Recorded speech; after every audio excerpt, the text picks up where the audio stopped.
اعوذ باللہ من الشیطان الرجیم بسم اللہ الرحمن الرحیم قل کفی باللہ شہیدا بینی وبینکم انہ کان بعبادہ خبیرا بصیرا۔ آپ کہہ دیں کہ میرے اور تمہارے درمیان اللہ تعالیٰ گواہ کافی ہے، یقیناً وہ ہمیشہ سے اپنے بندوں کی پوری خبر رکھنے والا اور سب کچھ دیکھنے والا ہے۔ سورۃ بنی اسرائیل آیا 96۔ آپ کہہ دیں کہ میرے اور تمہارے درمیان اللہ تعالیٰ گواہ کافی ہے۔ اللہ تعالیٰ کی اپنے رسول کے لیے گواہی ہے کہ اس نے معجزات کے ذریعے سے اپنی نبی کی تائید کی اور لوگوں کے مقابلے میں آپ صلی اللہ علیہ وآلہ وسلم کو فتح و نصرت عطا کی جنہوں نے آپ صلی اللہ علیہ وآلہ وسلم سے دشمنی کی۔ رب العزت نے فرمایا، اور اگر وہ ہم پر کوئی بات گھڑ کر لاتا تو یقیناً ہم اس کو اس کے دائیں ہاتھ سے پکڑتے، پھر یقیناً ہم اس کی رگیں جان کاٹ دیتے۔ سورۃ الحاقہ آیا 46۔ اللہ تعالیٰ کی گواہی کی بات سے انسان کو اس کا انجام یاد دلایا گیا کہ اگر تم نہیں مانتے تو اللہ تعالیٰ کے فیصلوں سے بچ نہیں سکو گے۔ اس سے مراد یہ ہے کہ میں نے جو پیغام پہنچانا تھا پہنچا دیا، اس پر اللہ تعالیٰ گواہ ہے، وہی بہترین فیصلے کرنے والا ہے۔ انہ کان بعبادہ خبیرا بصیرا، یقیناً وہ ہمیشہ سے اپنے بندوں کی پوری خبر رکھنے والا اور سب کچھ دیکھنے والا ہے۔ انہ کان بعبادہ، یقیناً ہمیشہ سے اپنے بندوں کی، یقیناً اللہ تعالیٰ اپنے بندوں کے حالات کی، ان کے امور کی، ان کے افعال کی، ان کے حق اور باطل پر ہونے کی اور ان کی ہدایت اور گمراہی کی خبیراً، پوری خبر رکھنے والا ہے، یعنی اسے معلوم ہے کہ کون ہدایت کا حقدار ہے یا نہیں اور کون انعام کا حقدار ہے یا نہیں۔ بصیرہ، اور سب کچھ دیکھنے والا ہے، یعنی اللہ تعالیٰ سے اپنے بندوں کے امور، ان کے معاملات چھپے ہوئے نہیں۔ وَمَن يَهْدِ اللَّهُ فَهُوَ الْمُهْتَدِ وَمَن يُضْلِلْ فَلَن تَجِدَ لَهُمْ أَوْلِيَاءَ مِن دُونِهِ وَنَحْشُرُهُمْ يَوْمَ الْقِيَامَةِ عَلَى وُجُوهِهِمْ عُمْيًا وَبُكْمًا وَصُمًّا مَأْوَاهُمْ جَهَنَّمُ كُلَّمَا خَبَتْ زِدْنَاهُمْ سَعِيرًا۔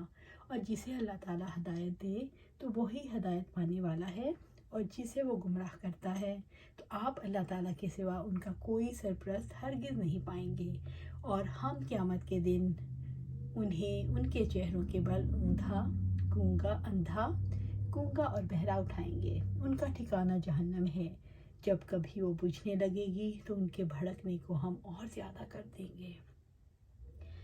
سورۃ بنی اسرائیل آیا 97۔ وَمَن يَهْدِ اللَّهُ، اور جسے اللہ ہدایت دے، اے محمد صلی اللہ علیہ وآلہ وسلم، جس کو اللہ تعالیٰ ایمان کے لیے ہدایت دے اور جو آپ اپنے رب کی جانب سے لائے ہو وہ اس کی تصدیق کرے، فَهُوَ الْمُهْتَدِ، تو وہی ہدایت پانے والا ہے، وہی حق تک پہنچنے والا ہے۔ اس کے علاوہ کوئی ہدایت نہیں پا سکتا، کیونکہ ہدایت اللہ تعالیٰ کے ہاتھ میں ہے۔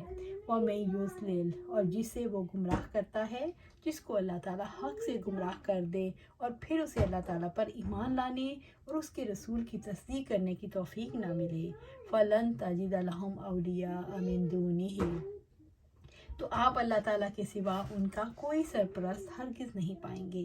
اے محمد صلی اللہ علیہ وسلم، ان کے لیے کوئی مددگار نہ پاؤ گے جو اللہ تعالیٰ کے سوا ان کی مدد کر سکے، جب کہ اللہ تعالیٰ ان کے لیے سزا کا فیصلہ کر دے، جب وہ چہروں کے بل اندھے گونگے بنا کر اکٹھا کرے گا، نہ وہ دیکھ سکیں گے نہ بول سکیں گے۔ اللہ تبارک تعالیٰ آگاہ فرماتا ہے کہ ہدایت اور گمراہی صرف اسی کے قبضہ قدرت میں ہے۔ وہ جسے ہدایت سے نوازنا چاہتا ہے تو اسے آسان راہیں میسر کر دیتا ہے اور اس کو تنگی سے بچا لیتا ہے، اور وہی در حقیقت ہدایت یافتہ ہے، اور جسے گمراہ کرتا ہے اسے اس کے نفس کے حوالے کر کے اس سے الگ ہو جاتا ہے۔ تب اللہ تعالیٰ کے سوا اس کو کوئی راہ نہیں دکھا سکتا۔ انسان کو ہدایت اور گمراہی دونوں کی استعداد بخشی گئی۔ انسان اپنے آزادانہ اختیار سے ہدایت یا گمراہی کا راستہ اختیار کر سکتا ہے۔ جو ہدایت کے اصولوں اور طریقوں کو اپناتا ہے وہ اللہ تعالیٰ کی ہدایت کا مستحق ہو جاتا ہے، جو گمراہی کے اصولوں اور طریقوں کو اپناتا ہے وہ گمراہی کا مستحق ہو جاتا ہے۔ وَنَحْشُرُهُمْ يَوْمَ الْقِيَامَةِ عَلَى وُجُوهِهِمْ، اور ہم قیامت کے دن انہیں ان کے چہروں کے بل اٹھائیں گے۔